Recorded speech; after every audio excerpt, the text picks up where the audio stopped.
Metcalfe के बाद में आता है ऑकलैंड। मेटकॉफ के बाद में कौन आता है? ठीक है, मेटकॉफ के बाद अगला वाइस अपना भारत का गवर्नर जनरल कौन हो गया? ऑकलैंड। अब आप भारत का गवर्नर जनरल बोल रहे हैं ना, बन चुके हैं ना भारत का गवर्नर जनरल। अब से यहाँ से इन लोग क्या कहलाएंगे? भारत का गवर्नर जनरल। कब तक कहलाएंगे? 1858 तक। उसके बाद उन लोग क्या हो जाएंगे? वाइसराय। ठीक, ऑकलैंड से दो काम बस आपको याद रखना है, ये डेट अभी मत पकड़िए, सिर्फ ऑकलैंड को पकड़िए। ऐसा ऑकलैंड में दो ही काम,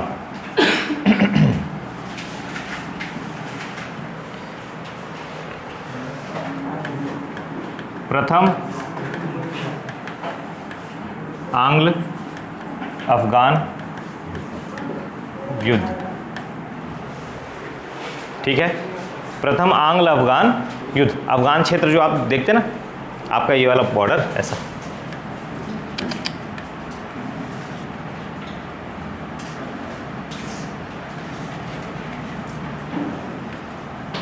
ये वाला जो एरिया देखते हैं आप, देखो आप जो अखंड भारत चिल्लाते हैं ना, जो बोले कि अखंड भारत जो अशोक के टाइम पर था, चंद्रगुप्त मौर्य के टाइम पर था, तो वो अखंड भारत ऐसा था, ऐसा ऊपर ऊपर था। दक्षिण में था क्या चंद्रगुप्त मौर्य?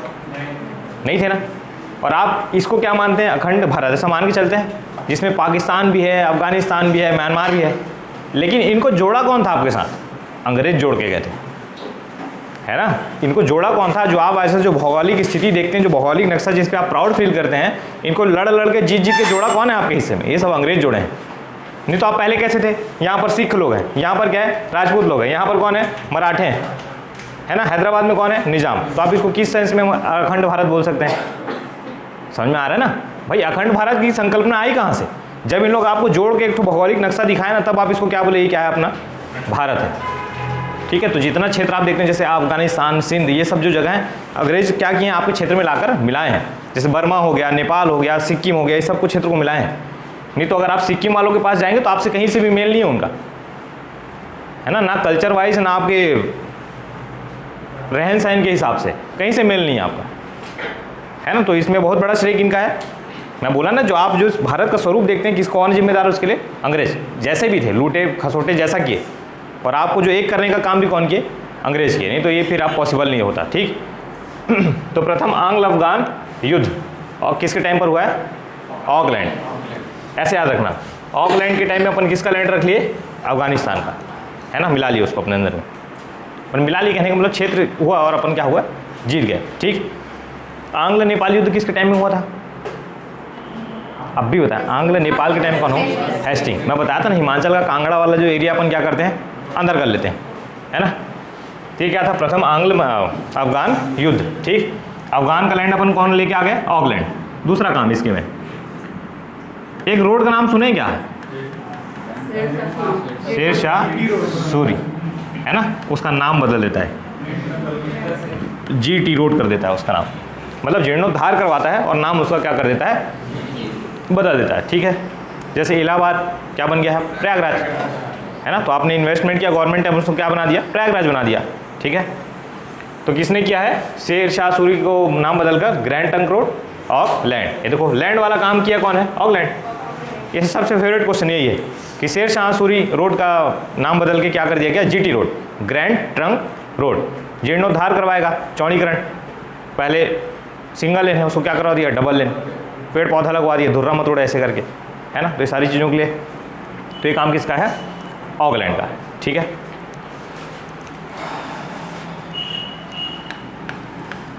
डेट आप मत याद करना ना, इसका भी डेट नहीं पूछेगा आपको, क्रम बस आप पकड़े रहना। डेट में जहाँ बोलूँगा उसी को बस याद करना।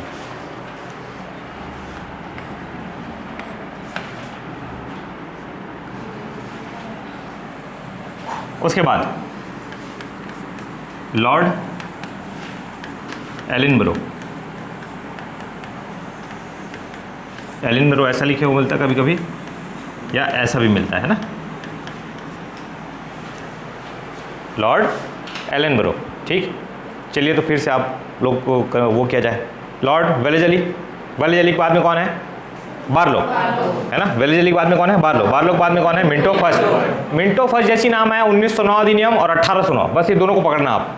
इधर 1809 इधर 1909, इधर मिनटो फर्स्ट, इधर मिनटो सेकंड, तब आप पकड़ लेंगे उस चीज़ को। ठीक है, 1909 मिनटो सेकंड, 1809 मिनटो फर्स्ट, 100 साल का अंतर है। वैसे हार्डिंग भी आएगा तो भी उसको बताएंगे वैसे, ठीक, क्योंकि अभी आएगा हार्डिंग धीरे से। ठीक है, तो मिनटो जैसी नाम आया तो स्ट्राइक करना चाहिए 1809 या 1909। तो कौन सा मिनटो देख लेना बस उसमें, क्योंकि एक ही तो काम किया गया अमृतसर की संधि। ठीक, उसके बाद लॉर्ड एलनबरो। ठीक है,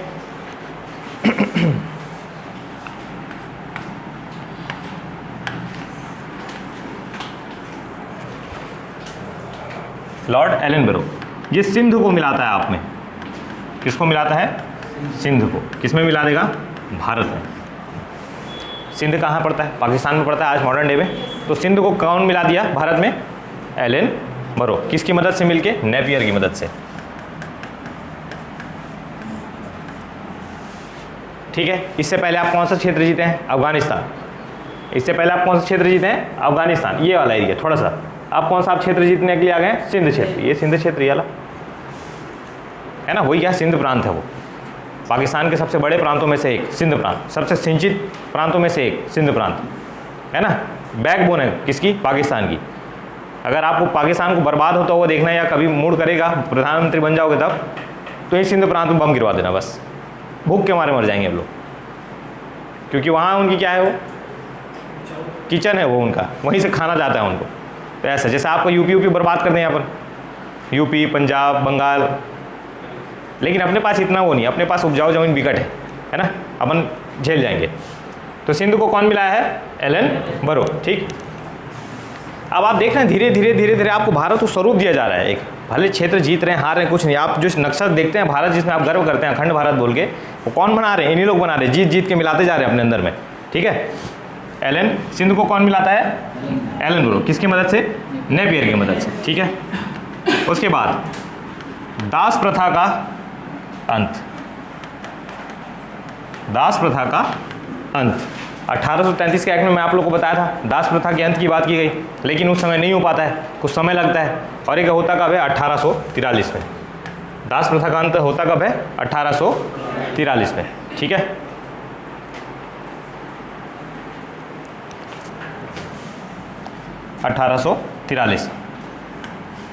दास प्रथा का अंत, मतलब यहाँ पर एक अधिनियम लेके आया जाता है कि भाई अब से कोई दास प्रथा करेगा। अधिनियम कहने का मतलब आपने कानून बना दिया उसको।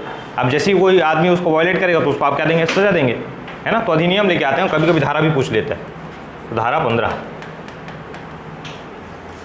एक 1843 में एक अधिनियम आया जिसमें किसकी बात की गई? दास प्रथा के अंत की। तो उसमें एक जो धारा थी कौन सी है ना? 115 नहीं, 15 है। मेरी राइटिंग बहुत अच्छा है ना, तो आप लोग कन्फ्यूज हो जाते हैं, है ना। तो धारा 15 में क्या की गई है? बातें की गई किसके बारे में? इसके बारे में, दास प्रथा के। लेकिन इतना सब पंचायत नहीं करना है, पकड़ना है किसको? सिंध को मिला लिया, दास प्रथा का अंत कर दिया। ठीक,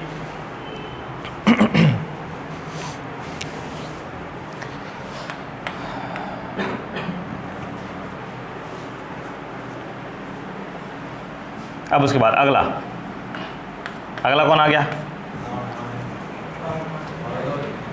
लॉर्ड हार्डिंग, है ना, लॉर्ड हार्डिंग। लॉर्ड हार्डिंग, ठीक है। लॉर्ड हार्डिंग का टाइम आप याद रखेंगे 44 से 48 तक। लॉर्ड हार्डिंग का टाइम आप क्या रखेंगे? क्या? 44 से 48 तक। ठीक है, अच्छा क्या हुआ इस बीच में? युद्ध बताइए तो काटो। प्रथम आंग्ल सिख युद्ध, है ना, 1846, है ना। और एक संधि देखे थे, कौन संधि है?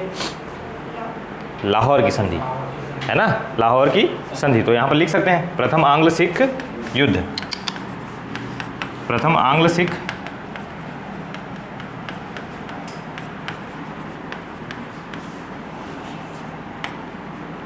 किसके टाइम में हुआ है? 1846 में। कौन सी संधि है? लाहौर की संधि। ये किसके टाइम पर है? हार्डिंग फर्स्ट, है ना, क्योंकि हार्डिंग सेकंड आप दिल्ली के टाइम पर देखें, दिल्ली बम कांड, है ना। तो हार्डिंग पकड़ा जाएगा आपको, क्योंकि दिल्ली बम कांड से जैसे आप नाम सुने तो हार्डिंग ध्यान में आता है ना। तो भाई जैसा कोई हार्डिच नहीं है नहीं, हार्डिंग फर्स्ट। ठीक, प्रथम आंग्ल सिख युद्ध। उसके बाद जिसको आप बेसब्री से इंतजार करते हैं, संडे छुट्टी, यही चालू करवाता है। ठीक है, संडे अवकाश कौन देने वाला है आपको? मतलब प्रशासनिक कार्यों में आप संडे के दिन एक दिन छुट्टी मना लो, घूमो जाओ, मैत्री गार्डन जाओ कम से कम, है ना। तो इस वजह से कौन है? Hardinge second. प्रथम आंग्ल सिख युद्ध किसके टाइम में है? हार्डिंग। तो लाहौर की संधि हार्डिंग फर्स्ट, ये फर्स्ट है ना, ये क्या है? फर्स्ट है ऐसा, इस वजह से। आंग्ल सिख युद्ध 46, संडे अवकाश चालू करने वाला कौन है? फर्स्ट। ये कौन हो गया? हार्डिंग। ठीक, एक एक दो फैक्ट हैं, जाना इनमें कुछ है नहीं, है ना। तो रैंडम क्वेश्चन, इनमें से बाहर से क्वेश्चन नहीं। आप फंसते कहाँ हैं मालूम है? ये इन सब जगहों पर। सिंधु को कौन मिलाएगा? आंग्ल नेपाल, आंग्ल बर्मा। तो इसको बस थोड़ा सा ध्यान से पढ़ना, या ऐसा करना आप एक ना, जैसे अपन पढ़ेंगे इसके बाद में एक युद्ध किसके किसके बीच में हुआ है, टाइम हुआ है और संधि क्या हुआ और गवर्नर जनरल या वायसराय कौन था, उसको एक चार्ट बना देंगे, है ना। तो उसको देख के चले जाना, क्योंकि क्वेश्चन ये सबसे बहुत बार पूछ लिया, याला दास प्रथा का अंत बहुत बार पूछ लिया। आप क्वेश्चन को टफ करना होगा ना तो सीधा पूछ देगा आंग्ल बर्मा युद्ध बताइए किसके टाइम में हुआ, आंग्ल अफगान युद्ध बताइए किसके टाइम में हुआ, तो ऐसा पूछ देगा आपको, है ना। तो उस लेवल तक भी जा सकते हो, तो आप उसको तैयारी पहले रखेंगे। ठीक, अभी बहुत टाइम से इनसे क्वेश्चन नहीं उठा रहा है ना, बहुत ज़्यादा टाइम हो गया, मतलब 3-4 वो हो गया प्री में अगर देखें तो इनसे क्वेश्चन नहीं उठा रहा है अभी। क्लियर है? तो ये कौन है? लॉर्ड हार्डिंग सेकंड, हाँ मतलब फर्स्ट, सॉरी। तो प्रथम आंग्ल सिख युद्ध किसके टाइम में? इसी के टाइम में। संडे की छुट्टी कौन दिया है? यही दिया है। अब आएगा कौन? Boss, Lord Dalhousie. अब सबका कार्यकाल देखे थे, 2 साल 4 साल 3 साल ऐसा कार्यकाल है। अब जाते थे थर्रा के उन लोग, बोलते थे बीकर टफ है वहाँ काम करना। डलहौजी बोले जो आओ तुम लोग, बोले मेरे को देखना है ऐसे करके। आता है सिंघम, पहुँचा कहाँ? भारत। 48 से 56 तक, 1848 से 56 तक, और गदर मचा के जाएगा यहाँ पर। फिर उसके बाद, है ना, आएगा और फिर कमर तोड़ेगा आपकी, जैसे पाए तैसे मिलाना शुरू करेगा। एक ही एम के साथ आया था वो लोग, बताए कि रेवेन्यू नहीं बढ़ पा रहा है, हम काम नहीं कर पा रहे हैं, बोले मैं करके दिखाता हूँ। आया कहाँ? भारत। और फिर एक के बाद काम करना क्या है ये शुरू किया, ज़बरदस्त रिफॉर्म किया अपने फ़ायदे के लिए, लेकिन वही डायरेक्ट फ़ायदा किसको दिया? आपको। ठीक, इतने बड़े बड़े रिफॉर्म लेके आया कौन? डलहौजी। अब देखते हैं उसको क्या क्या लेके आएगा। सबसे पहले तो युद्ध पकड़ लेते हैं इसके टाइम में, है ना। सबसे पहले क्या देखते हैं? युद्ध कि कौन कौन सा युद्ध होगा। द्वितीय आंग्ल सिख युद्ध, उससे क्या हो गया? सिख संप्रदाय कहाँ गया अंदर?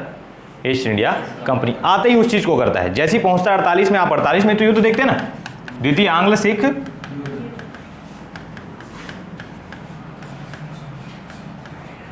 सिख युद्ध। ठीक है, उसके बाद द्वितीय आंग्ल बर्मा युद्ध। आंग्ल बर्मा युद्ध कौन है? डलहौजी। लोअर बर्मा वगैरह को मिला लिया जाता है, लोअर बर्मा को भारत के क्षेत्र में क्या किया जाता है? मिला दिया जाता है।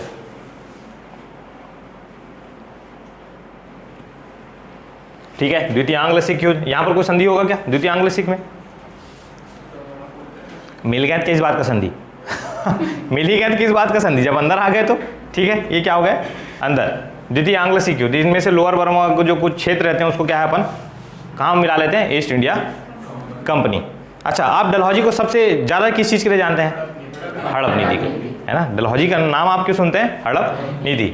ये इसी एम से आया रहता है कि इसका विस्तार क्या होना चाहिए, मतलब इनका एक मोटो रहता है कि कंपनी की पहुंच वहां तक होनी चाहिए जो क्या है, रिसोर्स सबसे ज़्यादा है। जैसे कहने का मतलब ये कोई भारत, मान के चलिए भारत का क्षेत्र है, ये क्षेत्र किसके पास में है? कंपनी के पास में। और ये कुछ ज़बरदस्त क्षेत्र ऐसा है कि जहाँ पर से क्या है, पोटेंशियल बहुत तगड़ा है। अगर ये ईस्ट इंडिया कंपनी के हाथ में आ जाए तो यहाँ पर से और ज़्यादा रेवेन्यू क्या अपन कमा सकते हैं। तो इनका एक ही मकसद होता था कि भाई ये क्षेत्र कहाँ शामिल होना चाहिए कुछ समय के बाद में? कंपनी में, चाहे उसके लिए आपको कुछ करना पड़े, है ना। वैसे माइंडसेट के सन की लोग आते हैं तब ये काम होता है। ठीक है, लॉर्ड डलहौजी एक ही एम से आया था, इसको क्या बढ़ाना है? पैसा बढ़ाना है और अपना साम्राज्य बढ़ाना है। किसको देख के आया था? वेलेजली को। वेलेजली सहायक संधि किया था ना, उसी सहायक संधि को एक लेवल आगे लेके चला जाएगा, है ना। मेन एक मकसद क्या था? और कंपनी का क्षेत्र क्या करना है? बढ़ाना है। क्षेत्र बढ़ेगा तो कंपनी के पास में क्या आएगा? राजस्व आएगा। ठीक, और दूसरा किसको है? कंपनी की शक्ति को बढ़ाना है कहाँ? भारत में। और भारत में कौन थे उस समय पर? मुगल। भारत में कौन थे? मुगल। तो ये मुगल को धीरे से क्या करना है? आप साइड करना है, तो आतंक मचा देगा उसके बाद। जैसे बात ऐसे लड़ाई झगड़ा इधर उधर करके वो क्या करेगा, कुछ ना कुछ। अब देखिए सिखों में अभी तक कोई हाथ नहीं डाला था, यहाँ गया और सिखों को क्या कर लिया अंदर। नहीं तो सबसे आखिरी में सिख ही तो मिले आपसे, बाकी इससे पहले सब सहायक संधि ये संधि वो संधि के तहत अंदर हो चुके हैं पहले ही। लेकिन सिख लोग क्या थे, इंडिपेंडेंट थे। और जैसे ही फिर द्वितीय आंग्ल सिख हुआ तो सिख संप्रदाय क्या है, अंदर आ गया। तो अब कंपनी और कहाँ तक पहुँच चुकी है, यहाँ तक आ गई अब, है कि नहीं। 1809 में अमृतसर की संधि में आपने सतलुज नदी को सीमा बना दिया कि इसके इस पार कंपनी, उसके उस पार सिख संप्रदाय। लेकिन डलहौजी बोला ये सब फालतू का बकवास नहीं चलेगा, सिख संप्रदाय अंदर मतलब अंदर, ठीक। तो ऐसे ही आंग्ल बर्मा युद्ध हुआ, लोअर बर्मा वाला जो क्षेत्र है उसको भी मिला लिया। मैं कहने का मतलब इधर भी एक्सपांशन आपको देखने को मिल रहा है ना, इस साइड में भी एक्सपांशन देख रहे हैं आप, इस साइड में भी हो रहा है, ये भी ठीक। अब देखिए इसकी हड़प नीति को समझने के लिए पहले इस चीज़ को समझिए। आप एक बात बताइए, ये भारत है, यहाँ पर सर्वोच्च शक्ति कौन है, मुगल। मान के चलते हैं मुगल, मराठा थे मान के चलते हैं, मराठा तो बर्बाद है 1818 में। मुगल एक दिखाने भर के लिए कौन है, मुगल, संकेत मात्र के लिए। और उनके साथ में कौन कौन है, अलग अलग देसी रियासत। भारत का स्थिति ऐसा ही है ना, इधर पे मुगल हैं और उसके बाद में अलग अलग छोटी छोटी जगहों पे क्या है, देसी रियासतें हैं। इन देसी रियासतों को 3 हिस्सों में क्या किया, क्लासिफिकेशन किया गया। भाई जब भारत में देसी रियासत, जब डलहौजी आया तो किस किस क्राइटेरिया के क्या थे, देसी रियासत। इनको 3 हिस्सों में बांटा गया। ये जो देसी रियासत थे ना, इनको 3 हिस्सों में बांटा गया। वर्ग 1 शिक्षाकर्मी वर्ग 1, उसके बाद वर्ग 2, उसके बाद वर्ग 3, ठीक है। भारत में उपस्थित या मौजूद देसी रियासतों को क्या किया अपन, 3 हिस्सों पे बांट दिया। कैसे कैसे बांटे, पहले में ऐसे देशी रियासतों को रखा गया जो कभी भी किसी की अधीनता स्वीकार नहीं किए।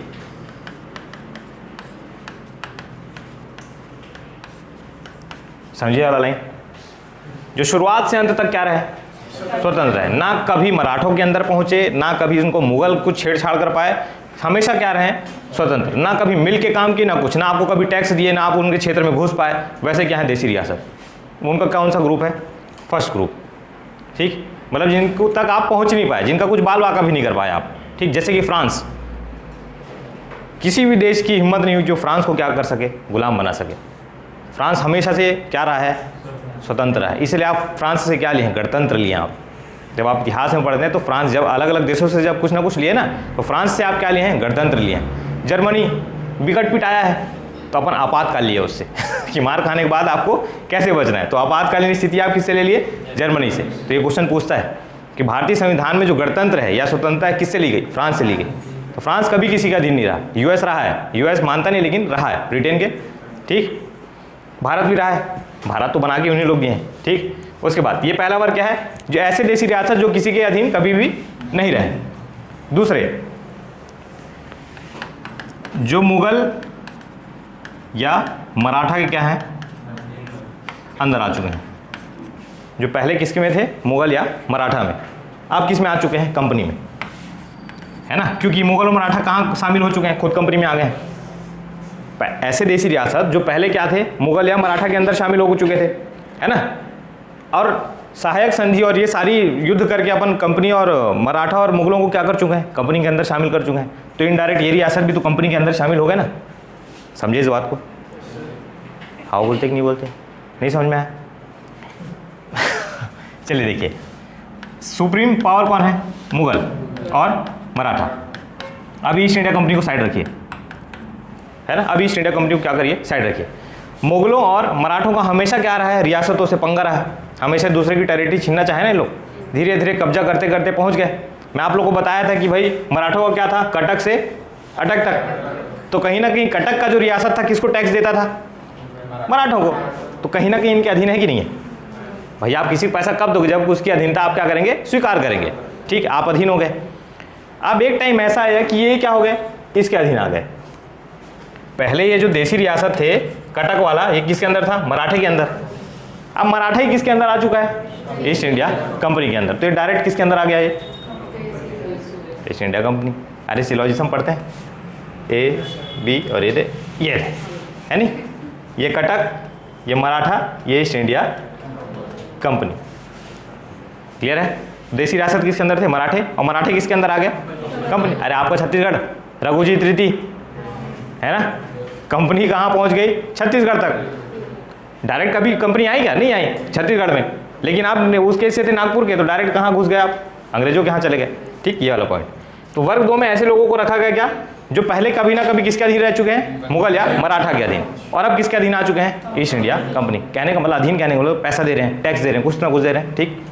तीसरा वर्ग, तीसरे में ऐसे देशी रियासत हैं जिनको खड़ा ही कौन किया है? East India company. मतलब ऐसे जो पूरे पूरे क्या हो गए थे? बर्बाद। ऐसे देशी रियासत जो पूरे पूरे क्या हो गए थे? बर्बाद। उनको खड़े करने वाले कौन है? East India company. जैसे कि बंगाल या कलकत्ता बोल लें, बंगाल का नवाब टोटल बर्बाद था, लेकिन आपको संकेत मात्र के लिए देखने को मिलता है ना कि वहाँ पर का क्या है? नवाब है। उसके बैकअप में कौन खड़ा है? East India company. मद्रास 1799 में सब बर्बाद हो चुका है। 1799 मैसूर, आंग्ल मैसूर, चौथा आंग्ल मैसूर युद्ध हुआ, सब खत्म हो चुका है। ये रियासत कहाँ जाके मिल चुकी है? East India company. लेकिन कंपनी का मेन काम क्या था? बिजनेस पे ध्यान देना। तो बोले शासन तुम लोग चलाओ ना, बोले।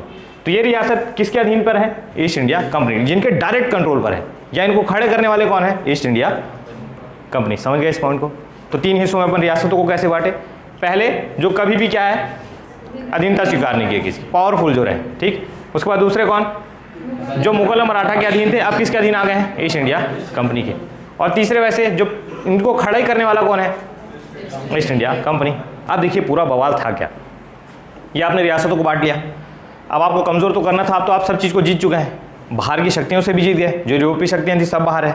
भारत में जो देशी रियासत है वो भी आपके अंदर आ चुके हैं। अब मेन ये सारा लफड़ा किस लिए था? ये था उत्तराधिकारी के लिए। ये किसके लिए था? उत्तराधिकारी के लिए। अब कैसे है ये पॉइंट्स? हाँ, ये इसको मान के चलते हैं कि जैसे ये तीनों वर्ग हैं, तीनों देशी रियासत है। देशी रियासत राजा का बेटा राजा है ना, तो राजा का उत्तराधिकारी कौन हुआ? उसका बेटा। ये वाला कॉन्सेप्ट है। अब ये तो वैसे ही क्या है? पावरफुल है, ये आपके अधीन भी नहीं है, तो आप इनके मामलों में घुस पाओगे क्या? जो आपके अधीनता नहीं स्वीकार किए ना, आप कभी उनसे लड़ पाए, मान के चलते हैं, तो आप उनसे कभी कुछ बात करवा पाओगे क्या? नहीं। यहाँ पर क्या शर्त थी? वर्ग 2 और वर्ग 3 में। मान के चलते कि वर्ग 2 में कौन है? एक एग्जाम्पल के लेके चलते हैं कि छत्तीसगढ़। छत्तीसगढ़ में कोई रियासत है, या बस्तर रियासत, छत्तीसगढ़ की बस्तर रियासत किसके अधीन है? ईस्ट इंडिया कंपनी के। लेकिन कौन से वर्ग पर रखी गई है? वर्ग 2 पर। वर्ग 2 पर, क्योंकि उसको भाई स्वतंत्र था, बस आपको क्या दे रहा है? टैक्स दे रहा है, तो आप इसमें रखें। मान के चलते बस्तर रियासत का राजा क्या हो गया? मर गया।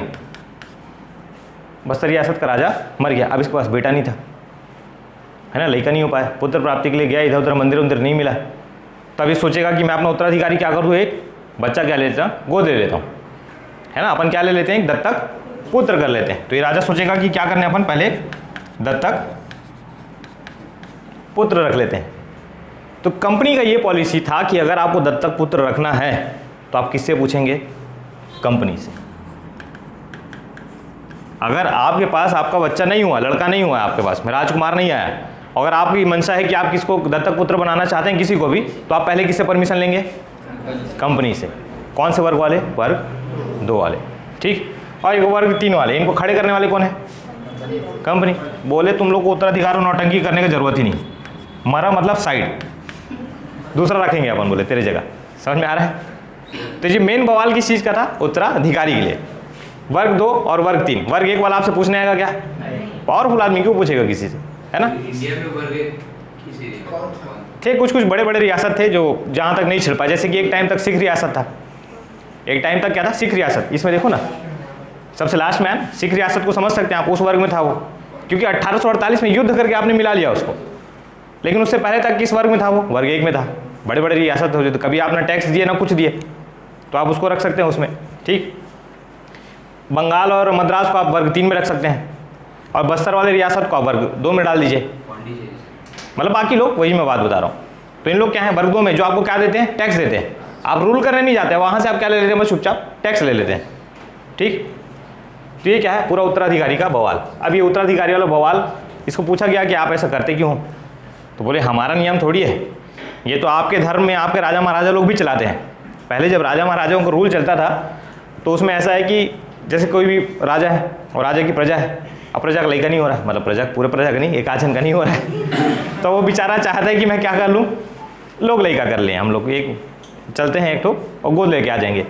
तो आपको राजा को इन्फॉर्म करना पड़ता था कि आप राजा से पहले परमिशन लेंगे कि मालिक ऐसे ऐसे बात है, हमारे लड़का नहीं होते, तो एक क्षण लड़का अपन का था गोद लेता। तो राजा बोले तथास्तु ऐसे करके, तो ले लिए। लेकिन आप पहले पूछ रहे हैं ना, उसी फॉर्मूला को कौन अपनाया? कंपनी। और कंपनी में भी कौन? डलहौजी। बोले हमसे पहले क्या करिए? पूछिए। हम मना नहीं करेंगे, लेकिन क्या करिए? पूछिए। जैसे मम्मी पापा लोग, मम्मी पापा तो नहीं, मम्मी आपको बाहर जाना रहता है, मना नहीं करेगी, पता है आपको, लेकिन ऐसा रहता है ना कि आप बताइए। लड़के लोग का तो कुछ नहीं, वो लंदन भी चले जाएगा तो आ रहा हूँ बोल के निकलता है घर से। और लड़कियों को गुपचुप खाने भी जाना तो बताना पड़ता है, यहीं से आ रही हूँ गुपचुप खा के करके, पता है आपको परमिशन मिलेगा, है ना। कंपनी भी ये बोलती थी हम आपको परमिशन देंगे, लेकिन आप क्या करिए? पूछिए हमसे। ये कंपनी कैसी है? मम्मी जैसी, ठीक है। और वर्ग एक वाले कैसे? लड़के आ रहे हैं, जहाँ जा रहे हैं जा रहे हैं, उसके बाद लड़का अगले दिन पौंडीचेरी में ठीक है। और वर्ग 3 वाले बोले मालिक मोर लड़का नहीं होते, बोले बहुत बढ़िया थे, हट भाई दूसरा एक बैठा दिए, बोले निकल, बोले यहीं तक था आपकी सेवा यहीं तक थी, ठीक है। तो प्रॉपर डायरेक्ट कंट्रोल में कौन थे? वर्ग 3 वाले। और वर्ग 2 वाले कैसे? इनडायरेक्ट कंट्रोल में थे, लेकिन आपको पूछना चाहिए। अब एक चीज़ और समझिए, ये वर्ग 2 वाले के पास में क्या था? मान के चलते ही क्या है? राजा। ये राजा का पूरी क्या है? ये प्रजा है। अब ऐसे राजा है तो राज्य का कुछ प्राइवेट वो भी तो होगा, प्रॉपर्टी। जैसे एक पिता है, आज के डेट में कोई भी पिता है जो बीएसपी में काम कर रहे हैं, है ना, बीएसपी में काम हो, सबसे अच्छा एग्जांपल लेके चलते हैं। बीएसपी में वर्कर हैं अभी, अब बीएसपी में वर्कर हैं, इनकी खुद की प्राइवेट प्रॉपर्टी भी तो है, जो इनको बंटवारा में जो ज़मीन जायदाद मिला है, ये अपनी नौकरी के दौरान जो ज़मीन जायदाद बनाए हैं, ये इनकी क्या है? प्राइवेट प्रॉपर्टी है ना। अब मान के चलते हैं ये किसी के जो पाप है बोलता हूँ ये जो वर्कर है ख़त्म हो गए, खुदा ना खासा एक्सीडेंट हुआ और क्या हो गया? ख़त्म हो गए। अब ये पद क्या हो गया? खाली। ये पद क्या हो गया? खाली। अब आप ये चाहेंगे, यहाँ का जो वर्कर ये चाहेगा कि ये पद किसको मिले? मेरे बेटे को। ऐसा होगा क्या? नहीं। ये पद खाली मतलब खाली। आप इस पद का उत्तराधिकारी नहीं चुन सकते, आप अपनी प्राइवेट प्रॉपर्टी का उत्तराधिकारी चुन सकते हैं। समझे इस बात को, है ना। आप जिस पद पर थे, जैसे वो अब राजा को पकड़िए, मान के चलिए राजा की गद्दी पर कौन बैठा है? ये वर्कर, है ना। और ये राजा अपना प्राइवेट प्रॉपर्टी बना लिया है, तो आप अपनी प्राइवेट प्रॉपर्टी के लिए क्या कर सकते हैं? एक उत्तराधिकारी या दत्तक पुत्र क्या कर सकते हैं? चुन सकते हैं। लेकिन इस पद के लिए नहीं चुन सकते आप, इतनी शक्ति नहीं है आपके पास में। ये चीज़ क्या था? पॉलिसी में था, ठीक। और यहीं पर से आप हड़प नीति शुरू करते हैं, है ना। यही पॉलिसी का यूज़ कर करके बोले आपका लेकर नहीं हुआ ना, हड़प अंदर, बोले अंदर करो, पहले आप पूछिए हमसे, परमिशन लीजिए। ये सब चीज़ में क्या आपको हड़पा जाएगा, ठीक है। तो ये हड़प नीति का क्या है? ये बेस है।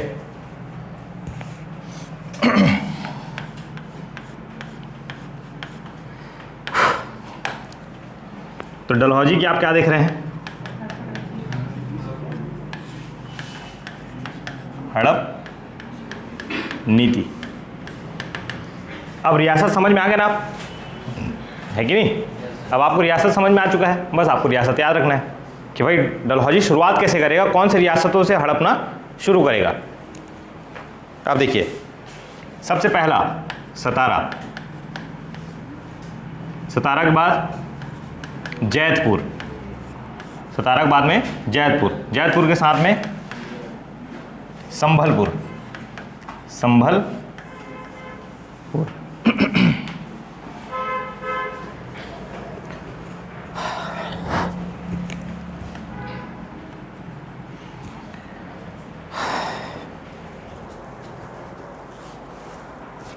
तो आपको पहला ही क्वेश्चन पूछेगा कि भाई लॉजी की हड़प नीति में पहला किसको हड़पा गया? सतारा, ठीक है। सीधा सा क्वेश्चन, जैसे आपने सहायक संधि देखी थी, कौन है? हैदराबाद। तो वैसे ये भी पूछता है डलहौजी ने सबसे पहला हड़पा किसको? सतारा को। इसका भी उत्तराधिकारी नहीं हुआ, ये भी किसी को दत्तक पुत्र चाहता था, बोले नहीं, हटिए आप कहाँ आएंगे? आप कंपनी के अंदर। ऐसे ही करते करते पूरा साम्राज्य क्या कर लिया? वो विस्तार कर लिया, ठीक।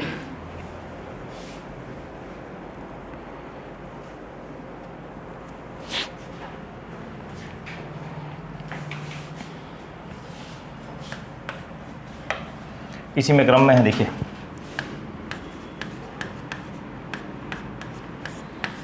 उदयपुर, झांसी, नागपुर, सब आपको नाम देखने को मिलेगा। इन सबको क्या कर लिया गया? हड़प लिया गया, है ना।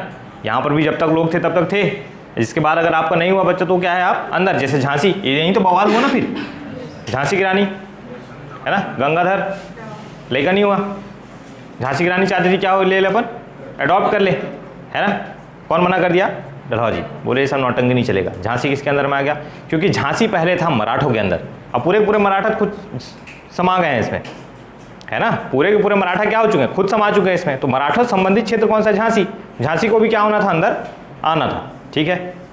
तो ये क्या है आप, हाँ ये सब आपको वर्ग नहीं पूछेगा किसी विदेशी रियासत में, नहीं उत्तराधिकारी वाला बवाल दोनों में था, 2 और 3 में, सिर्फ एक ही टो को छूट थी, कौन है, वर्ग 1। देखो उत्तराधिकारी वाला जो मैं पद बता रहा हूँ वो वर्ग 2 और वर्ग 3 के लिए था। अगर मान के चलो डलहौजी को पसंद आ गया आपका काम वर्ग 3 में है, पूरा कि मालिक मैं उत्तराधिकारी नहीं है अपने पास, दत्तक पुत्र रखना चाहता हूँ, उसका मूड करेगा तो बोलेगा ठीक है रख लो। अब मूड में नहीं है, वो कैसे माइंडसेट से आया है, आपको क्या करना है, साम्राज्य विस्तार करना है, कंपनी के पास में क्या हो, ज़्यादा से ज़्यादा क्षेत्र हो, तो किसी को मौका देगा क्या, उनको तो बहाना चाहिए ना आपका क्षेत्र हड़पने के लिए, तो बस आपको पॉइंट मिलता गया, वो हड़पता गया, वो किसी पे रियायत नहीं बरतता है, वो यहाँ तक दूसरे क्षेत्र को भी हड़प लेता है। कंपनी मना करती है इतना आपका नौटंकी मत कर भाई कम से कम, है ना, फिर court of directors board of controllers बोलते हैं कुछ कुछ क्षेत्र को दे दे भाई वापस, जबरदस्ती का वहाँ काम करने का मार खा आएगा कोई मतलब नहीं है। कुछ कुछ क्षेत्र में बोर्ड ऑफ कंट्रोलर्स और कोर्ट ऑफ डायरेक्टर्स आएगी बीच में बोलने के लिए आपको कि भाई ऐसा ऐसा बात है, एकदम ज़्यादा मत हवा पे उड़ो करके, ठीक है। तो खैर अभी कभी नहीं पूछेगा आपसे उतना, आप ये समझिए बस कि शुरुआत किससे करता है वो, सतारा से, झांसी को भी अंदर कर लेता है। यहीं से कौन निकलती है, रानी लक्ष्मीबाई, किसी बवाल के चक्कर में, है ना, अपने बच्चे को बांध देती पीठ में और चलती साथ में, है ना, अब नान चुन लड़का है, उसको आप क्या बनाना चाहते हैं, राजा बना, उसी बड़े आदमी लेते गोद ले रहे हैं तो ठीक है। नागपुर भी अंदर आ गया, है ना, नागपुर भी क्या हो गया, अंदर आ गया। 54 के आसपास रघु जी है ना, जैसी साइड हुए बोले आप कहाँ, नागपुर किसके अंदर है, ईस्ट इंडिया कंपनी। यहीं से तो आप शुरू करते हैं क्या, छत्तीसगढ़ में प्रत्यक्ष ब्रिटिश शासन 1854 से शुरू करते हैं कि नहीं करते हैं। फिर आप देखते हैं कमिश्नर्स, है ना, अधीक्षक जिसको आप बोलते हैं, ठीक, चार्ल्स इलियट, ये सब लोग जो आते हैं। ये समझ में आ गया, डलहौजी की क्या थी ये, हड़प नीति। अभी साम्राज्य विस्तार कर रहा है कि नहीं, युद्ध कर रहा है, पंजाब को मिला लिया, हड़प नीति, हड़पना शुरू कर दिया। सबसे पहला वाला कौन है, सतारा, बाकी फिर जैतपुर, संबलपुर, उदयपुर, झांसी, नागपुर, ये सब के सब लोग होंगे, ठीक। अभी थोड़ा सा प्रशासनिक बदलाव भी करेगा, अभी क्या करेगा, प्रशासनिक बदलाव। सबसे पहला क्या, भारत में चलाएगा रेल। भारत में क्या चलाएगा, रेल है। वो दिन है 16 अप्रैल 1853, ठीक है। पहली बार ट्रेन कब चलाई गई,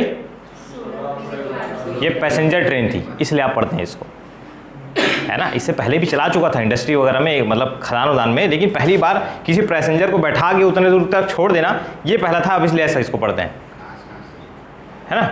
ये चलती है बम्बई से ठाणे, बम्बई से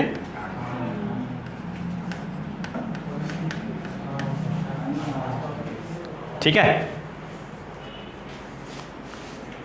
ठीक है। कब चलती है, 16 अप्रैल। रेलवे के एग्जाम में डेट पूछ लेता है, ठीक है। चलाया कौन, ये पूछ लेता है, कौन चलाने वाला है, डलहौजी। कहाँ से कहाँ चली ये भी पूछ लेता है ना। ये पैसेंजर ट्रेन थी है ना। तो भारत में रेल का जनक कौन है, डलहौजी।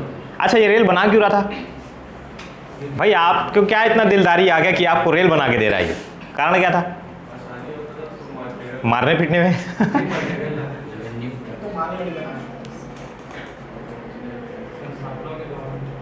सीधा सा बात, यही टाइम है 1850।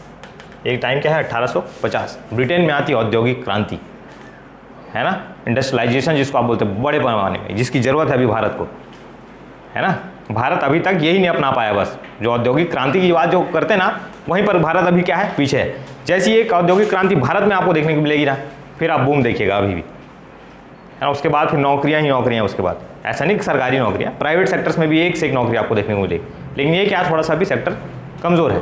तो ब्रिटेन में क्या आया, औद्योगिक क्रांति। अब औद्योगिक क्रांति तो बड़ी बड़ी फैक्ट्रियाँ बनी वहाँ पर।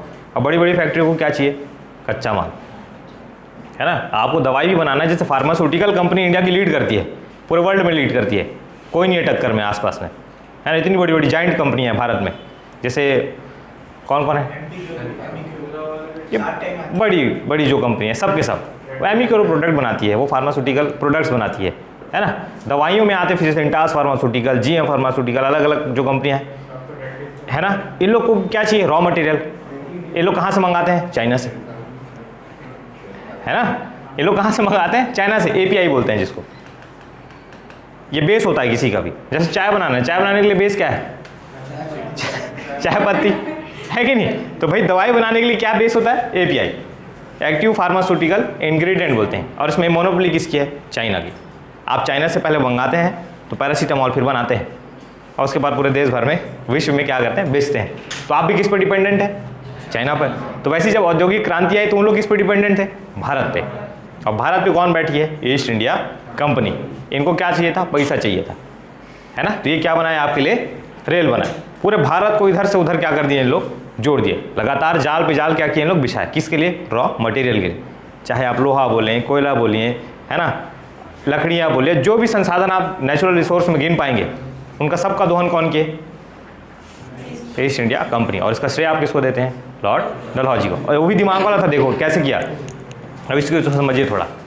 रेल बना दिया, और ये किस लिए बनाया था, आपके आर्थिक शोषण के लिए ना, आपके किसके, आर्थिक शोषण के लिए, है ना। इनका प्लान क्या था भाई, कि भारत से अपन क्या लेके चलेंगे, कच्चा माल। तो सबसे बड़ी लाइन कौन है, बम्बई हावड़ा, है ना। मतलब सबसे बड़ी जो मेन ट्रैफिक वाली लाइन कौन सी है, ये बम्बई, और ये कहाँ, हावड़ा। और इसी के आसपास में पूरा रॉ मटेरियल बिछा हुआ है। इसी के आसपास में पूरा का पूरा रॉ मटेरियल है। उड़ीसा, झारखंड कोयला और लोहा, छत्तीसगढ़ लोहा दे रहा है, कोरबा आपको क्या दे रहा है, कोयला दे रहा है ना। बंगाल पहुंच गए, बंगाल आपको क्या दे रहा है, कोयला दे रहा है, ठीक है। यहीं पर सेटअप करेंगे क्या आप, इंडस्ट्रीज सेट नहीं करते हैं। यहाँ से क्या निकाल रहे हैं आप, कच्चा माल। और कहाँ भेज रहे हैं, यहाँ से सीधा ब्रिटेन। यहाँ से क्या बेच रहे हैं, सीधा ब्रिटेन। तो भाई औद्योगिक क्रांति के लिए जब तक रॉ मटेरियल ना हो, आप कर पाएंगे क्या, कुछ नहीं कर पाएंगे, ठीक। दूसरा चीज़ आप देखिए, पहले तक मालगाड़ी थी, पहले तक क्या थी, मालगाड़ी। ये इनडायरेक्ट वे से आपको क्या दिए, फ़ायदा दिए, है ना। आपको क्या दिए, इनडायरेक्ट वे से फ़ायदा। कैसे, देखिए पहले आप इसको समझिए। आप एक बात बताइए, ब्रिटेन में क्या आ चुका है, इंडस्ट्रियल रेवोल्यूशन, है ना। अब जितना ज़्यादा इंडस्ट्री खुलेगा, आपको क्या मिलेगी वहाँ पर, रोज़गार, है ना। वहाँ पर क्या मिलेगा, रोज़गार। और आपको रोज़गार मिलेगा तो आपके पास में क्या आएगा, पैसा, है ना, ठीक। पहले आप बाटा का जूता पहनते थे, है ना, उसके बाद आप किसका पहनेंगे, नाइकी का। आपकी क्या बढ़ेगी, डिमांड बढ़ेगी। भाई पैसा आता तो डिमांड बढ़ती कि नहीं बढ़ती है। आप खर्चा करने देखते हैं, पहले आप 800 में चलते थे, अब देश का लोहा चाहिए, टाटा, है नहीं। जैसी पैसा आएगा तो आपको क्या, आप क्या करेंगे, खर्च करेंगे। आप क्या करेंगे, उसको खर्च करेंगे। आपकी ज़रूरतें बढ़ते जाएंगी। पहले आप खोरम सोते थे चटाई बिछा के, अब आपको क्या चाहिए, स्लीप वेल का गद्दा, है नहीं। 20,000 का गद्दा भरे, अब उसको दीवान में रखे कि नीचे में रखे, समझ नहीं आ रहा आदमी को। और 320,000 की गद्दा चाप दिया मुसवा, तब तो गए, है नहीं।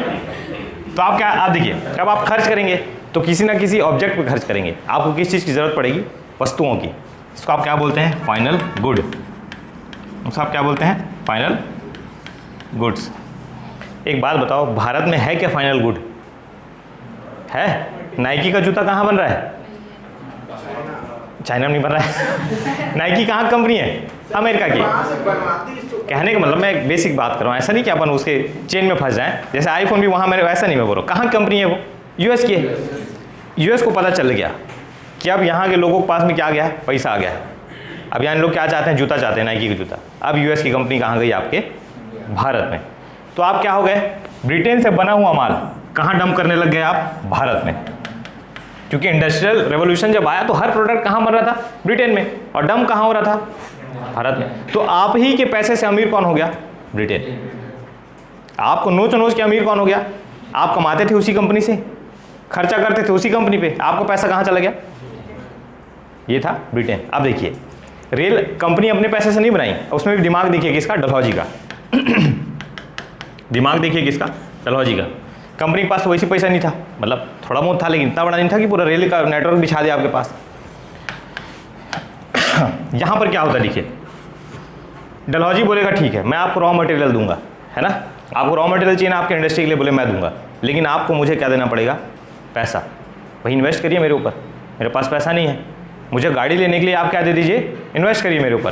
तो इस रेल को बिछाने के लिए आप मुझे क्या दीजिए, पैसा। पर आप क्या बनिए, निवेशक। आप क्या बनिए, निवेशक। मैं आपको 5% का रिटर्न दूंगा। बोले आप अगर मुझे 100 रुपये देंगे तो मैं आपको रिटर्न में कितना दूंगा, 105 रुपये, क्योंकि मेरे को किसका विकास करना है, रेल का विकास करना है। पैसा कहाँ से आ गया, ब्रिटेन से आ गया। तो ये गति और क्या हो गई, रेल के विकास की और तेज़ी से हो गई। पहले आपको 20 किलोमीटर बिछाने में पसीना छूट जाए, अब आप 250-250 किलोमीटर बिछा रहे हैं, क्योंकि पैसा कहाँ से आ रहा है, ब्रिटेन से आ रहा है।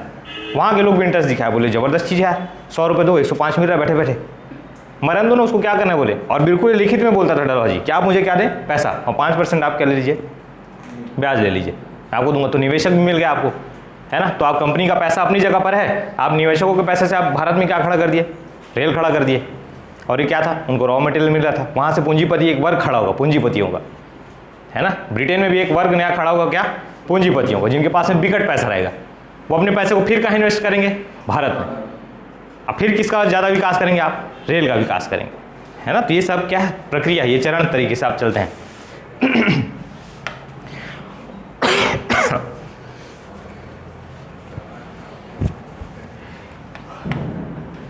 अब देखिए, अब जब यात्रियों, आपने क्या शुरुआत की है, यात्री रेल का, आपने क्या शुरुआत की है, यात्री रेल की। अब पहली बार तमिलनाडु वाला आदमी देखा यूपी वाले को, यूपी वाला डर के बात नहीं करा, मार देगा, चाप देगा ऐसे करके। बापुर खजाने नहीं रहे कि ऐसे ऐसे लोग भी अपने भारत में। बाद में पता चलता है यहीं के हैं जिसको आप भारत बोल रहे हैं, क्योंकि डाइवर्सिटी इतनी ज़्यादा है ना। अगर अचानक से आधी रात को सामने आपको केरल में जाकर छोड़ दिया जाए, काले काले लोग दिखे, डर नहीं जाएंगे आप लोग। और केरल वाले आदमी को ला के आपके पास में खड़ा कर दिया जाएगा, हकनक आ जाएगा अचानक देख के, कहाँ गया मैं, ऐसे करके। क्योंकि भाई इतनी ज़्यादा डाइवर्सिटी थी, आपके पास में साधन थे क्या कि आप भाई भारत की इस कोने से कहाँ आ जाएँ, यूपी में आ जाए, या यूपी से आप कहाँ चले जाएँ, सिक्किम चले जाएँ, आपके पास में नहीं था। रेल जब बना तब आप क्या हुए, मिलना जुलना शुरू किए। तब छत्तीसगढ़ वाले लोग कहाँ से मिले, महाराष्ट्र वाले से। महाराष्ट्र वाले कहाँ से मिले, पंजाब वाले से। बोले ये पगड़ी वाले लोग यहीं के हैं, बोले तो दूसरे देश वाले हैं। अरे तो नेपाली लोग मोमोज बना रहे हैं, है नहीं, तो बोले मोमोज भी मिलता है अपने इधर, है ना। तो ये डाइवर्सिटी आपको कैसे पता चली, रेल के विकास से। और ये कहीं ना कहीं आपको क्या होते गए, जोड़ते गए, ठीक है ना। तो इस यात्री रेल ने क्या किया, राष्ट्रवाद की भावना को क्या किया, बढ़ाया। इससे पहले आप भारत थे क्या, नहीं। तो जब रेल का विकास हुआ ना, तो आप क्या देखते हैं, राष्ट्रवाद की भावना को क्या देखते हैं, बढ़ता हुआ देखते हैं। क्योंकि ये सब क्या है, किसान हैं, इन सब का माल कहाँ जा रहा है, ब्रिटेन। पता चला आप लेके बैठे हैं केला, छत्तीसगढ़ से भी केला है, आंध्र प्रदेश वाला भी केला लेकर है। तो बोले आप कहाँ जा रहे हो, बोले बम्बई। बोले आप कहाँ जा रहे हो, बोले बम्बई। तो बोले वो कहाँ माल भेजते हो, बोले ब्रिटेन। बोले मैं भी तो वहीं भेजता हूँ। अपन दोनों ब्रो हो गए हफ्ते, है ना, अपन दोनों क्या हो गए, ब्रो हो गए, क्योंकि दोनों का माल कहाँ जा रहा है, ब्रिटेन। तो भाई भाई हो गए। तो ऐसे में क्या हो गया, अपन जुड़ने लगे। अपन फिर धीरे से जुड़ेंगे, फिर बात करेंगे। देख भाई 10 से ऊपर में ना, कम में बात नहीं बनेगा, तो अपन रेट तय कर देते हैं, 10 रुपये दर्जन के हिसाब से बेच देंगे केला को, ऐसे कर। तो इससे क्या हुआ, आप जुड़ गए आपस में। लेकिन एक चीज़ ये था कि आप कितने बार रेल में बैठ के बात करते रहेंगे, है नहीं। अब यहाँ पर आपको डलहौजी देगा डाक सेवा। अब आपको क्या देगा, ये डाक सेवा। अब बोले चिट्ठी लिखना मेरे को, है ना। अब क्या करना मेरे को, चिट्ठी लिखना, ठीक है। तो डाक सेवा भी आपको कौन दिया है, डलहौजी। ये अपने प्रशासनिक चेंज के लिए किया था, ताकि भाई संचार क्या हो, कम्युनिकेशन क्या हो, बेहतर हो पाए दो विभागों के बीच में, ठीक है। तो भारत में डाक सेवा का जनक कौन है, डलहौजी। भारत में रेल सेवा का जनक कौन है, आपके शोषण के लिए शुरू किया गया।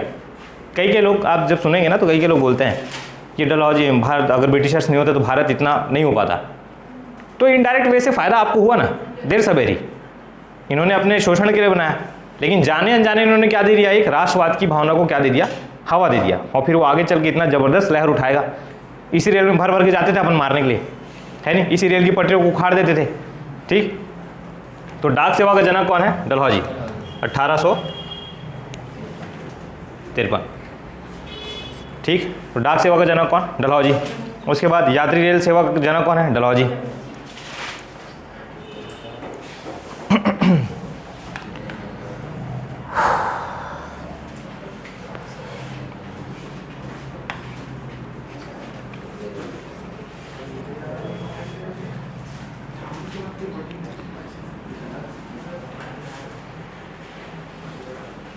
अब एक चीज़ और देखिए,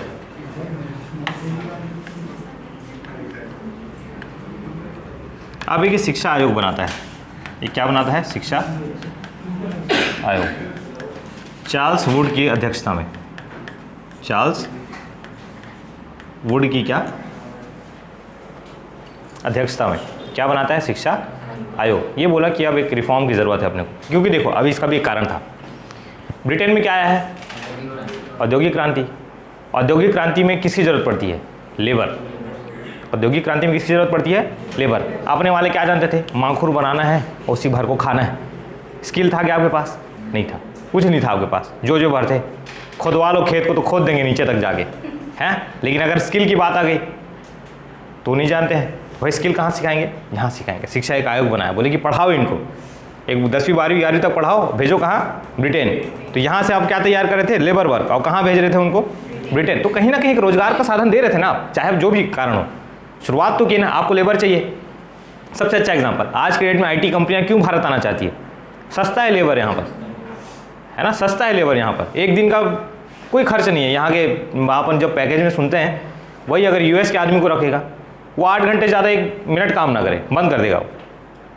भारत के लोग 12-12 घंटे काम करते हैं और कम पैसे में करते हैं।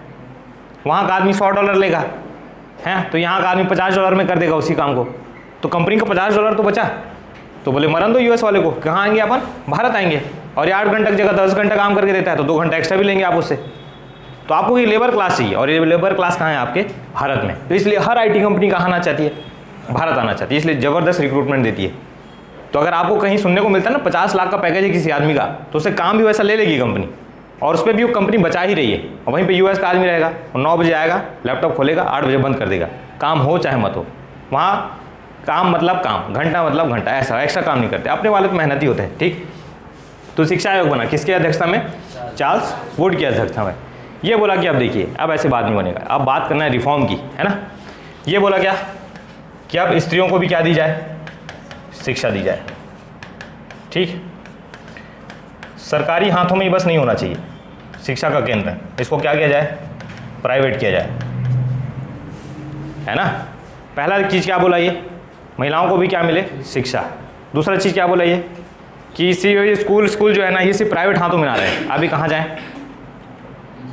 निजी हाथों में, है ना, उनके हाथ में भी जाना चाहिए, ठीक।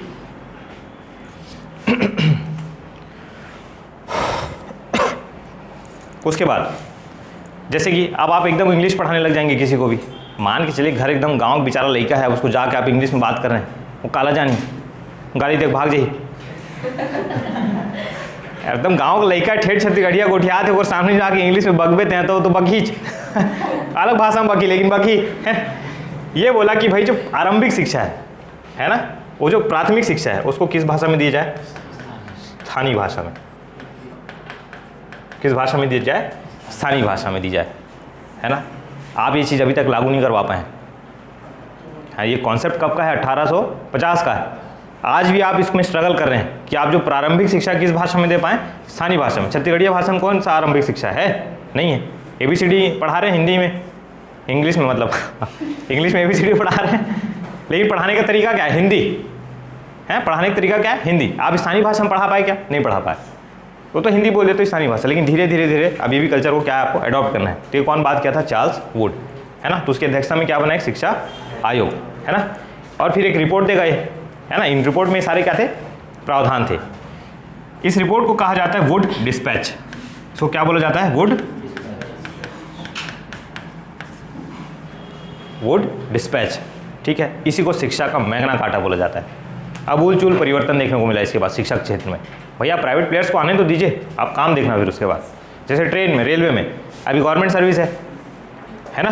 कई लोगों को लगता है कि प्राइवेट कर देंगे तो बहुत चीज़ें खराब हो जाएंगी, बहुत सारी चीज़ें सुधर भी जाएंगी, है ना। बहुत सारी चीज़ें क्या सुधर भी जाएंगी, पॉजिटिव हैं तो नेगेटिव भी हैं। उस चीज़ को आपको स्वीकार करके चलना पड़ेगा। आप ये सोचेंगे कि जीवन भर हर चीज़ को गवर्नमेंट चला ले, नहीं चला सकती, है ना। गवर्नमेंट को बहुत ज़्यादा खर्च करना पड़ता है, और गवर्नमेंट कहीं से तो खर्चा बचाएगी ना भाई। अरे भाई सबसे अच्छा एग्जाम्पल आप अपने घर पे देखिए, आप अपने खर्चों को कंट्रोल करते हैं कि नहीं करते हैं? तो वैसे तो गवर्नमेंट भी है ना, वो भी तो चाहती है कि मेरे जो ज़बरदस्ती के खर्चे हैं उसको मैं क्या कर दूं? कम कर दूं। आप एक एक वर्कर्स को यहाँ पर 80-80, 90-90 हज़ार, 1-1 लाख रुपए दे रहे हैं, और आपको पता है जब आप देख रहे हैं ऊपर से नीचे तक कि बोले इतने काम नहीं कर रहा है, अपन इसको ज़रूरत से ज़्यादा क्या दे रहे हैं, पैसा, और वही काम वो प्राइवेट वाला करवाएगा 40,000 रुपये में, और आप हंस के करेंगे, है ना। आप क्या करेंगे, हंस के करेंगे, क्योंकि प्राइवेट में नौकरी है। समझ में आ रहा है। आईटी और इसमें पैसा ज़्यादा ना, आईटी सेक्टर में, तो काम भी वैसा है। अगर आईटी सेक्टर का में आपको 1 लाख रुपये महीने मिल रहा है तो आपसे वैसा काम लेगी कंपनी, तब आपको 1 लाख देगी। और यहाँ कोई काम ही नहीं है, काम उस लेवल का नहीं है, लेकिन गवर्नमेंट का पैसा कहाँ खर्च हो रहा है, इन संसाधनों में, तो गवर्नमेंट डेवलपमेंट में पैसा नहीं डाल पा रही है। तो ये फिर क्या है, शिक्षा आयोग। ये लोग तैयार कर रहे थे एक लेबर वर्क, पढ़ाओ इनको, कहाँ भेजो, सीधा ब्रिटेन। स्त्रियों को क्यों पढ़ाना चाहते हैं, पुरुषों से कम पैसे में काम करती हैं कौन, स्त्रियाँ, है ना। पुरुषों से भी कम पैसे में कौन काम करती हैं, स्त्रियाँ। ये लोग बात की कि भाई समानता की, क्योंकि इनको क्या चाहिए था, लेबर क्लास। बोले जेंट्स बस लोग जाएंगे, इनका मन नहीं बहलेगा, इनके साथ इनकी बीवियों को भी भेजो, ब्रिटेन क्या भेजो, इनकी बीवियों को भी। अब जैसी वहाँ रहने लग गई तो घर में देख रहे रोटी भर बना रहे हैं, तो एक दिन आदमी आया, बोले ये रोटी हमारे लिए बनाना, इंडस्ट्री में पैसा देंगे दिन का, आपको पति 500 रुपये कमाता है दिन का रोजी, आपको 300 रुपये देंगे। तो महिला बोली रोटी भर तो बनाना है, कहाँ चलती हूँ, ब्रिटेन में। फेमिनिज्म, नारीवाद की जो बात करते हैं, समानता की, ये लाने वाले कौन है, इन्हीं लोग हैं।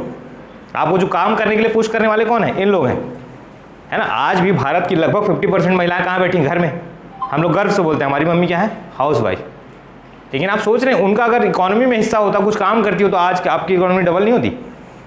प्राउड से बोलते हैं ना, हमारी मम्मी क्या है, हाउस वाइफ, पराठा ज़बरदस्त बनाती है। देश की इकोनॉमी में क्या हिस्सा है, कुछ नहीं।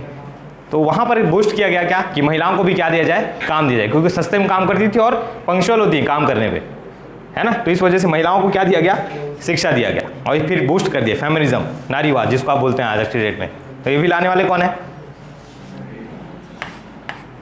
डलहौजी लोग, ठीक है। यहीं पर क्या आया, वुड डिस्पैच। इसी की रिपोर्ट को क्या बोलते हैं, वुड डिस्पैच। और इसको आप एक और नाम से जानते हैं, शिक्षा का मैग्ना कार्टा। शिक्षा का मैग्ना कार्टा, ठीक है। शिक्षा का मैग्ना कार्टा कहने का मतलब खुशी की लहर, कुछ ऐसा आदेश, ऐसा अधिकार पत्र या कुछ ऐसी बात जो आपको क्या कर दे, एकदम लबालब कर दे। जैसे आपको नौकरी आ गया, जॉब लेटर, वो आपकी लाइफ के क्या टर्निंग पॉइंट है कि नहीं है। आपको पता है कि अब मैं आर्थिक रूप से तो क्या है, स्थायित्व में आ चुका हूँ, अब जो होगा देखा जाएगा, टेंशन वेंशन सब लोग लेगा, वो सब देखेंगे बाद में। लेकिन अभी क्या है, वो 2 दिन तो क्या रहेंगे, आप एकदम हवा में रहेंगे। वो क्या है, आपके जीवन के लिए मैग्ना कार्टा है। तो वैसे ही क्या था, शिक्षा के लिए मैग्ना कार्टा, ठीक है। ऐसा कोई भी अधिकार पत्र आपको क्या दे, सर्वथा खुशियाँ ही दे 2 दिन के लिए, है ना। ऐसी कोई चीज़ नहीं जो आपको जीवन भर के लिए खुशी दे दे, लेकिन 2 दिन के लिए तो आपको खुशी देती है। वो चीज़ क्या है, मैग्ना कार्टा। तो इस शिक्षा के लिए मैग्ना कार्टा क्या था, वुड डिस्पैच। लाने वाले कौन है, चार्ल्स फोर्ड, ठीक। क्या क्या चेंज किए, बोले स्त्रियों को क्या मिले, शिक्षा मिले। सरकारी हाथों से कहाँ जाए शिक्षा, प्राइवेट हाथों में। जो प्रारंभिक शिक्षा है वो किस भाषा में हो, स्थानीय भाषा में जी, क्योंकि जब आप लोकल लैंग्वेज पकड़ते हैं ना तो ज़्यादा लोगों तक पहुँच पाते हैं, है ना। जब आप स्थानीय भाषा में बात करते हैं, आप किसी गाँव में जाएंगे, छत्तीसगढ़ी हम बात करिए, मतलब किसी भी गाँव में जो भी लैंग्वेज चलता है, छत्तीसगढ़ की बात करते हैं तो गाँव जाइए, छत्तीसगढ़ी में बात करिए तो आपसे 4 लोग बात कर लेंगे। हिंदी में बात करेंगे तो 2 लोग को आएगा, 2 लोग शांत हो जाएंगे। और इंग्लिश में बात करते एक भी जन नहीं मिलेगा आपको। आए ऐसे गई तान धीरे से, काका थे, राह देख के बताता, हे गूगल तो छत्तीसगढ़िया से हिंदी ट्रांसलेशन, है ना। तो ये क्या है, भाषा का फ़र्क है। तो इससे क्या है, जब आप रीजनल में जाते हैं तो आपके पास में क्या है, आबादी बढ़ती जाती है, तो ये फ़र्क है, ठीक। तो ये क्या है, शिक्षा आयोग। डाक सेवा का जनक कौन, डलहौजी। शिक्षा आयोग कौन है, चार्ल्स वुड। तो रिपोर्ट दिया, ये क्या है, वुड डिस्पैच। उसके बाद PWD विभाग बनाया गया, पब्लिक वर्क डिपार्टमेंट। ये कोई भी क्षेत्र नहीं छोड़ेगा जहाँ ये काम ना करे, है ना। PWD क्या है, विभाग बनाया है, और यहीं पर से भी नहरों का निर्माण करवाएगा।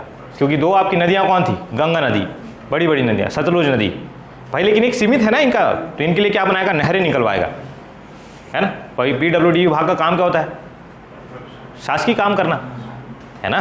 तो PWD विभाग बनाया क्यों, क्या, यहीं पर से आप गंगा से नहरों का निर्माण देखते हैं, गंगा नदी में नहरों का निर्माण।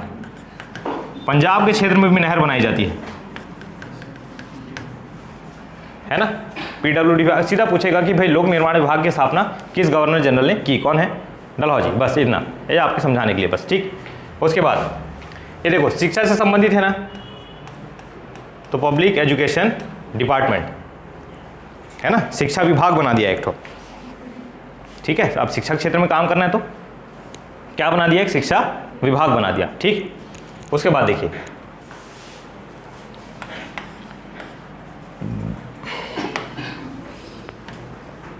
अब शिक्षा विभाग बनाया है तो लंदन विश्वविद्यालय, लंदन में क्या है, विश्वविद्यालय, क्योंकि वहाँ के लोग भी तो पढ़ते लिखते हैं ना भाई, पढ़ाई लिखाई आपसे पहले वहाँ आ चुके हैं। तो भले ऐसे विश्वविद्यालयों की ज़रूरत कहाँ है, भारत में भी है ना, भले उस लेवल का ना हो, लेकिन विश्वविद्यालय कहाँ होने चाहिए, अब भारत में भी, ताकि यहाँ से अपन एक और वर्ग खड़ा कर पाएँ, क्या, और अच्छे लेबर क्लास का जो स्किल्ड हो एकदम ज़्यादा, उनको फिर अपन कहाँ भेजेंगे।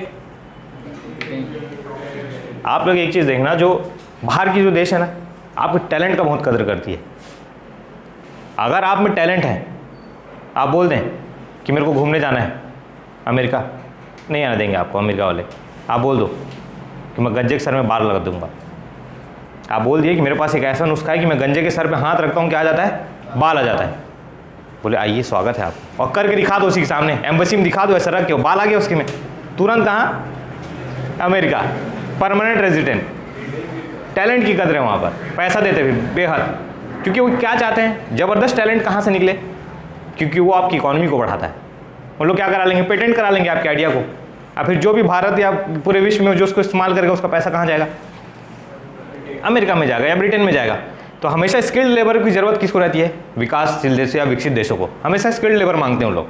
ठीक है, तो लंदन विश्वविद्यालय के तर्ज पे क्या बनना था भारत में, 3 जगह पर, कलकत्ता, कहाँ पर, बम्बई और मद्रास, ये 3 जगहों पर विश्वविद्यालय बनाने की क्या बात की गई, है ना। लेकिन ये लागू हो पाता उससे पहले क्या हुआ, डलहौजी का विदाई हो गया, है ना, फिर कैनिंग आएगा तो बनेगा ये, लेकिन बात कौन कर दिया था, डलहौजी। ठीक, 3 विश्वविद्यालयों की कौन बात कर चुका था, तो लंदन विश्वविद्यालय के तर्ज पर कलकत्ता, बम्बई और मद्रास। लेकिन ये बनेगा कब, कैनिंग के समय, ये बनेगा कब, कैनिंग के समय। आज कौन सा बार है, शुक्रवार। आप लोगों का टेस्ट नहीं है ना, आप लोगों का टेस्ट नहीं है, अगले वीक में आप लोगों का टेस्ट होगा किसका, वायसराय, कांग्रेस से पूर्व क्या जो अपनी राजनीतिक संस्था थी। ठीक, उसके बाद क्रांतिकारी, है ना, वायसराय, राजनीतिक संस्था, क्रांतिकारी, और क्या था, एक्ट। इन चारों को मिला के नेक्स्ट वीक टेस्ट होगा, क्योंकि अभी अपन आधुनिक भारत पूछ रहे हैं, बार बार फिर क्या उस चीज़ का टेस्ट देंगे। तो नेक्स्ट वीक में अपन इसको पूरा निपटाएंगे और इन चारों का क्या होगा, टेस्ट होगा। कोशिश करेंगे कि ज़्यादा से ज़्यादा क्वेश्चन आपको दें इसमें से। ठीक है, ठीक है, वायसराय जो अभी पढ़ रहे हैं वो 1 हफ्ते में निपट जाएगा। ठीक, क्योंकि आप तो 100 साल में आ गए ना, 100 साल बच जाना है। अरे राजनीतिक संस्था, RS, रॉयल स्टैग। ठीक है, लड़के लोग समझ जाएंगे, वो पहले का टीवी वाला दौर होता है तो RS अभी भी समझ आते, लेकिन अब बंद हो गया, आप लोग एडवर्टाइजमेंट नहीं कर सकते उसका। ठीक है, तो लंदन विश्वविद्यालय की तर्ज पे क्या बनना था भारत में, 3 जगहों पर, कलकत्ता, बम्बई और मद्रास में। ठीक, यहाँ पर क्या बनने थे, विश्वविद्यालय। ठीक, ये भी क्या देंगे आपको, कर्मचारी वर्ग देंगे आपको, एक तो पढ़ा लिखा स्किल्ड क्या देंगे आपको, लेबर देंगे। ठीक, उसके बाद आप बताओ ये कहाँ से आया है, ब्रिटेन से। ब्रिटेन कैसा जगह है, ठंडा जगह है, और भारत कैसा जगह है, तपती जलती गर्मी, भुंजा जाएगा एक बार बाहर निकलेगा तो, लाल मुर्गा जैसा हो जाएगा छिले मुर्गा जैसे। राजधानी को बदल के शिमला कर देता है, राजधानी कहाँ लेके चला जाता है, शिमला। मतलब कहने का मतलब अपनी अंग्रेजों की जो ईस्ट इंडिया कंपनी की जो या कंपनी की जो राजधानी उसको कहाँ बना देता है, शिमला। मस्त जाती जाता है, ठंडा ठंडा ठीक लगता है उसको, है ना, बर्फ़ में बर्फ़ खाता है वहीं। ठीक है, शिमला। पूछेगा कि शिमला राजधानी किसने बनाई, लॉर्ड डलहौजी। ठीक, इसलिए जब भी आप देखते हैं कोई भी अंग्रेज कहाँ बैठा मिलता है आपको, शिमला में, ठंडा रहता है, ठीक रहता है। जैसे भैंस लोग कहाँ बूढ़े रहते हैं, तरिया में, तो ऐसे लोग कहाँ बैठे रहेंगे, शिमला में। ठीक है, वैसी तो राजधानी को शिमला कौन लेके गया, डलहौजी। अपनी सेना को मजबूत करेगा, गोरखा रेजिमेंट बनाएगा, है ना, गोरखा रेजिमेंट। तो गोरखाओं की भर्ती, गोरखा मतलब जो नेपाली गोरखा, यहाँ बीता भर के रहते हैं, लेकिन ज़बरदस्त लड़ाके होते हैं, है ना, ज़बरदस्त लड़ाई करते हैं उन लोग। तो इसलिए नेपाल से भी अग्निवीर जब आया ना, तो नेपाल वाले लोग एकदम सख्ते में आ गए, बोले अब कैसे करेंगे, क्योंकि नेपाल में बहुत बड़ा पैसा जाता था आपकी सेना से, क्योंकि वहाँ के सैनिक आते थे गोरखा बन के, है ना। आप उनको सैलरी देते थे, पेंशन देते थे, अब वो अग्निवीर हो गया 4 साल, अब क्या करेंगे उसके बाद में। तो बहुत बड़ा टेंशन हो गया नेपाल वालों को कि कैसे करेंगे अब हमारे लोग, ठीक है, कितना ही मोमोज बेच लेंगे, है नहीं, ठीक है। तो गोरखा रेजिमेंट की शुरुआत किसने की है? डलहौजी। PWD विभाग कौन बनाया? डलहौजी। पब्लिक एजुकेशन डिपार्टमेंट कौन बनाया? डलहौजी। बात कौन किया कि लंदन विश्वविद्यालय की तर्ज पे क्या होना चाहिए? ये डलहौजी बोला, ठीक। उसके बाद रेल का विकास डलहौजी, डाक सेवा का विभाग, है ना, चिट्ठी लिखते हैं अपन, तोर मयक मारे ऐसे की, है नहीं, तोर भक्का में आ रहा थे ऐसे की, ठीक है। तो इसको लिखवाने वाला कौन है? डलहौजी, ठीक। आप भाई सेना को बढ़ा रहे हैं तो सेना की शक्तियों को और बढ़ाएगा। यहाँ पे जनरल इनलिस्टमेंट एक्ट लेके आता है एक ठो, बताया था आप लोगों में जब डलहौजी के समय चर्चा किया था, जब 1857 की क्रांति पढ़ रहे थे तो मैं एक एक्ट का चर्चा किया था, जनरल इनलिस्टमेंट एक्ट। इसके तहत क्या था, जो सैनिक थे वो कंपनी के आदेश पर अब आपको भारत से भी बाहर सेवा देने जाना पड़ सकता है। समझ में आ रहा है? पहले आप भारत में सेवा दे रहे थे तो आपके भारतीय भी थे, ब्रिटिशर्स भी थे और सब गोरखा और लोग भी थे। अब एक एक्ट लाया कौन? डलहौजी। और उस एक्ट के तहत आपको बाध्य कर दिया गया कि भाई अगर कल के डेट में आपको सर्विस देना है तो आपको नेपाल भी जाना पड़ सकता है, आपको गुजरात भी जाना पड़ सकता है और आपको अमेरिका भी जाना पड़ सकता है। तो आपको क्या कर दिया गया? उसके तहत बाध्य कर दिया गया। तो जनरल इनलिस्टमेंट एक्ट कौन लेके आया? डलहौजी, ठीक। ये भी एक बहुत बड़ा कारण क्या था? 1857 की क्रांति में रोष का कारण था सैनिकों के बीच, ठीक है। तो एक एक्ट लेके आया कौन? General enlistment act. सैनिकों को क्या किया गया कि आपको बाहर सेवा देना पड़ेगा, ठीक। और बाहर जैसे आप जाएंगे अपनी धरती माता को छोड़ के तो फिर तो उल्लंघन है आपके धर्म का, ठीक है। जो इन लोग ज़्यादा कट्टर होते हैं नदियों को पार करना क्या मानते हैं? अधर्म मानते हैं, है कि नहीं, ठीक। सिक्का डाल देते हैं और नीचे सिक्का बिन लेते हैं और पहुँचे नहीं माता तक, है कि नहीं। तो ये क्या था आपका? लॉर्ड डलहौजी, है। तो 1857 की क्रांति के लिए जिम्मेदार आदमी कौन है? लॉर्ड डलहौजी और उसकी हड़प नीति। लेकिन प्रशासनिक बहुत ज़बरदस्त बदलाव किया ये, है ना। आपको क्या दिया? रेल सेवा दिया, ठीक। और आपको क्या दिया? डाक सेवा दिया, है ना। आगे चल के डाक सेवा को धीरे से प्रतिबंध लगा देंगे, पैसा मांगेंगे आपसे, भाई लेटर भेजना तो आप क्या दें? पैसा दें। पहले फ्री था तो भगा भग भेजते थे आप, पहले SMS एक दिन में 100 हो, मतलब एक चलता था ना वो SMS वाला, पैसा कटता था खट से 1 रुपये। उसके बाद एक दौर आया, आप एक दिन में 100 मैसेज भेज सकते हैं, फिर वो भी कम पड़ने लग गया। उसके बाद आज अनलिमिटेड है, उसकी जगह ले ली व्हाट्सएप ने, और महाराज जी लेतान भेजी चले हैं उसके बाद दिन में 1,500-2 हज़ार मैसेज भेज दिए, ठीक है। तो ये सब किसका काम है? डलहौजी। मैं बोला था ना डलहौजी इतना काम किया है कि बहुत समय लगता है इसको पढ़ने में। इसके बाद इतने लोग नहीं मिलेंगे आपको, ठीक है।